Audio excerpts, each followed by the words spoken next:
सबसे बड़ी वजह तो ये है कि ये खत्म हो रही है हमारे मुल्क में गैस है। जब तक के न्यू एक्सप्लोरेशन वो नहीं की जाएगी, दरामदी गैस का मतलब है LNG, तो वो तो उनकी चीखें निकल जाएंगी जो सस्ती गैस के लिए कर रहे हैं। अगर किसी के पास 4 भैंसे हैं तो उसको इतनी बायोमीथेन मिल सकती है कि उसके 3 वक्त का चूल्हा जले। नाज़रीन, कुदरती वसाइल कुदरत की अनमोल नेमतों में से एक है कुदरती गैस। ये वो नेमत है जिसको हम मुसलसल चूल्हों में जला रहे हैं और इसकी कोई कदर नहीं कर रहे। पाकिस्तान दुनिया में वो वाहिद मुल्क है जहाँ कुदरती गैस पाइपलाइंस के जरिए घरेलू इस्तेमाल और सनतों के लिए फराहम की जा रही है। अब ये खबरें आ रही हैं कि अगर कुदरती गैस के मजीद ज़खायर दरियाफ्त ना किए गए तो दस्तयाब ज़खायर आइंदा आने वाले बरसों में ख़त्म हो जाएंगे। और इसी खतरे के पेश नज़र कुदरती गैस के कनेक्शंस पर मुस्तकिल तौर पर पाबंदी लगा दी गई है और पहले से वसूल शुदा 30 लाख दरख्वास्तें मनसूख कर दी गई हैं। और जो ये दरख्वास्त गुजार थे जिन्होंने नए मीटर्स के लिए दरख्वास्तें जमा करा रखी थी, यकीनन उनके लिए थोड़ी सी घबराहट तो है। घबराहट है, लेकिन परेशान होने की ज़रूरत नहीं है क्योंकि हुकूमत ने ऐलान किया कि जी अब सारिफिन को दरामदी गैस दी जाएगी, उसके कनेक्शंस दिए जाएंगे। ये कनेक्शन लेने के लिए जी 9 शराइत भी उन्होंने जारी कर दी हैं।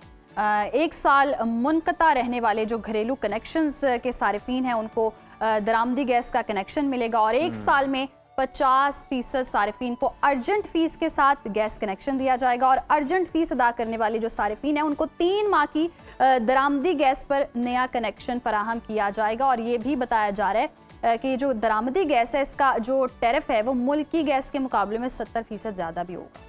तो दरामदी गैस कनेक्शन से आम आदमी को क्या फ़ायदा मिल सकता है, क्या नुकसान हो सकता है और ये हासिल कैसे की जा सकती है, बात कर लेते हैं। हमें ज्वाइन एनर्जी एक्सपर्ट हैं डॉक्टर बशारत हसन साहब। डॉक्टर साहब, वेलकम टू सुनो पाकिस्तान। आपसे सबसे पहले हम ये जानना चाहेंगे कि हुकूमत की जानिब से कुदरती गैस के कनेक्शंस पर तो मुस्तकिल पाबंदी लगाने का फैसला कर लिया गया, ये कितना दुरुस्त है और इसके पीछे वजूहात क्या है? जी देखें, वजूहात सबसे बड़ी वजह तो ये है कि ये डिप्लीटिंग सोर्स है, ये खत्म हो रही है हमारे मुल्क में जो गैस है। जब तक के न्यू एक्सप्लोरेशन जो है वो नहीं की जाएगी और उसमें ऑफशोर भी शामिल है और मुल्क के अंदर भी ज्यादा से ज्यादा नए कुएं नहीं खोदे जाएंगे और नए गैस के जो जराए हैं उनको तलाश नहीं किया जाएगा, उस वक्त तक जो मौजूदा जराए हैं वो इतने नहीं हैं कि वो पूरे मुल्क में डोमेस्टिक और इंडस्ट्रियल जो जरूरियात हैं उनको पूरा कर सकें। अब जो इसका दूसरा पार्ट है जो आपने कहा कि हुकूमत जो है दरामदी गैस देगी, देखें गैस तो मिल जाएगी चले उनको, लेकिन क्या वो अफोर्ड कर सकेंगे? दरामदी गैस का मतलब है LNG। ये कतर से जो हुकूमत ने किए थे ना माहदे, मेरे हिसाब से तो ये सबसे गलत माहदे थे, क्योंकि इन्हीं माहदों की वजह से जो LNG बेस्ड पावर प्लांट्स लगाए गए उनकी वजह से टैरिफ इतना ज्यादा हुआ कि मुल्क में इस वक्त जो है 60 रुपए डोमेस्टिक और 70 रुपए जो है अब वो इंडस्ट्रियल टैरिफ हो चुका है और कई साल से है। और वो ना इंडस्ट्री अफोर्ड कर सकती है, बंद हो रही है, ना लोग अफोर्ड कर सकते हैं, उनके बुरे हाल हैं। तो अब अगर उनको आप सिर्फ LNG पर देंगे, जो इम्पोर्टेड गैस जिनको कह रहे हैं, तो वो तो उनकी चीखें निकल जाएंगी जो सस्ती गैस के लिए कर रहे हैं। उसका हल ये है कि लोग जो हैं फिर LPG सिलेंडर पर चले जाएंगे, वो इससे बहुत सस्ती पड़ेगी, एक चीज। दूसरा ये है कि बायोगैस, मैं अल्टरनेटिव एनर्जी डेवलपमेंट बोर्ड का डायरेक्टर जनरल भी रहा हूँ, मुझे चार्ज भी दिया गया था चीफ एग्जीक्यूटिव अफसर का, एज चीफ एग्जीक्यूटिव अफसर भी मैंने काम किया है। तो हमने जो मुतबादिल ज़राए हैं एनर्जी के उनको तरक्की दी थी, जिसमें कि बायोगैस भी शामिल है। और बायोगैस जो है ये बड़े जितनी गांव में अगर आपको बिल्कुल कनेक्शन नए देने की जरूरत नहीं है सुई गैस के या नेचुरल गैस के, वहां पे बायोगैस से आप काम ले सकते हैं। जितने भी अगर किसी के पास 4 भैंसे हैं तो उसको इतनी बायोगैस मिल सकती है, इसे बायोमीथेन कहते हैं, इतनी बायोमीथेन मिल सकती है कि उसके 3 वक्त का चूल्हा जले और उसके 3 वक्त का खाना बन सके एक घर का। और जितने ज्यादा भैंसे हैं उतना वो फिर बिजली भी पैदा कर सकता है उससे। अच्छा बशारत साहब, जैसे कि कहा भी जा रहा है कि ये कनेक्शन इसलिए दिए जा रहे हैं क्योंकि जो कुदरती गैस है वो मुस्तकबिल में ख़त्म होने के चांसेस हैं, तो ये कितनी तशवीशनाक बात है और इसमें रियलिटी कितनी ज़्यादा है? बिल्कुल दुरुस्त है ये। मुस्तकबिल में क्या है कि बहुत जल्दी अगर नए, जैसे मैंने शुरू में कहा कि अगर नए कुएं नहीं खोदे जाते और गैस दरियाफ्त नहीं होती तो फिर तो ये अब इस काबिल नहीं है गैस जितनी है। डिप्लीटिंग सोर्स है ना, कि वो आपके मुल्क की डोमेस्टिक और इंडस्ट्रियल जो जरूरियात है, कमर्शियल जरूरियात है, पूरी कर सके।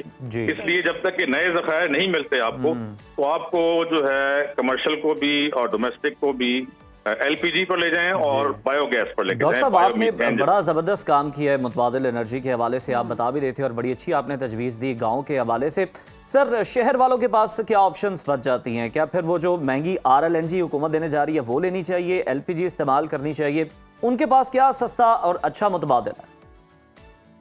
LNG बिल्कुल नहीं लेनी चाहिए पाइप गैस के तौर पे। उनको LPG पर जाना चाहिए नंबर 1। ठीक है। अगर उनको बायोगैस, वरना तो ये है ना कि आप देखें अभी बहुत सारे मुल्कों में किचन में जो है वो किचन का जो वेस्ट है वहीं पर एक छोटा सा प्लांट लग जाता है बायोगैस का, उसी से उनको मिल जाती है। लेकिन अगर वो ये नहीं कर सकते तो वो LPG पर जाएं, LPG सिलेंडर पर जाएं, जो कि बहुत सस्ती भी पड़ेगी इस LNG से, और जो है इवन के जो आपकी नेचुरल गैस आती है उससे भी सस्ती पड़ेगी, और उसकी आपको जो है सिलेंडर्स उसके आसानी से दस्तयाब है। अच्छा बिशारत साहब, जैसे कि 9 शराइत भी जारी की गई हैं, अब दरामदी गैस का कनेक्शन मिलेगा कैसे? इसकी इब्तदाई फीस कितनी हो सकती है? ये कनेक्शन हासिल करने के लिए मुकम्मल प्रोसीजर क्या होगा? देखिए, ये कनेक्शन तो आसानी से मिल जाएगा, क्योंकि हुकूमत को तो चाहिए ना कि वो जो एक्सेस, आपको पता है कि LNG इस वक्त एक्सेस में है, यानी वो ज्यादा है, बहुत ज्यादा अवेलेबल है, उसके ग्राहक नहीं है ना, क्योंकि इतनी महंगी है कि ना इंडस्ट्री जो है तैयार है उसको लेने के लिए, ना जो है लोगों की चीखें निकल जाएंगी। तो मैं तो समझता हूँ कि जरूरत ही नहीं है इस तरफ जाने की। तो ये तो इनको सस्ते क्या मुफ्त कनेक्शन भी दें ना, अगर तो नहीं लोगों को जाना चाहिए इस तरफ। मैं as expert, as renewable energy alternative energy specialist, जिसके पास PhD है इंग्लैंड से और जिसका 36 साल का तजुर्बा है, मैं जो है आपको ये मशवरा दे रहा हूँ आपके सुनने वालों को। क्योंकि NGOs के लोग जो है ना बहुत सारे ये आपको इस तरह के मशवरे देंगे, ख़वातीन और हज़रात, चले जाएं जी, देखो जी आपको तो LNG मिल रही है, ये वो। लेकिन ये कि ये बिल्कुल गलत है। अगर मिल तो जाएगी, लेकिन इतनी महंगी होगी कि चीखें निकल जाएंगी। बिल्कुल, बहुत महंगी है ये। गरीब तबका तो क्या, मुतवसत तबका भी इसको अफोर्ड नहीं कर सकता। इसकी कीमत बहुत ज्यादा। जिस तरह से डॉक्टर साहब बड़े अच्छे तरीके से बताया कि मुतबादिल एनर्जी के क्या प्लान्स हो सकते हैं।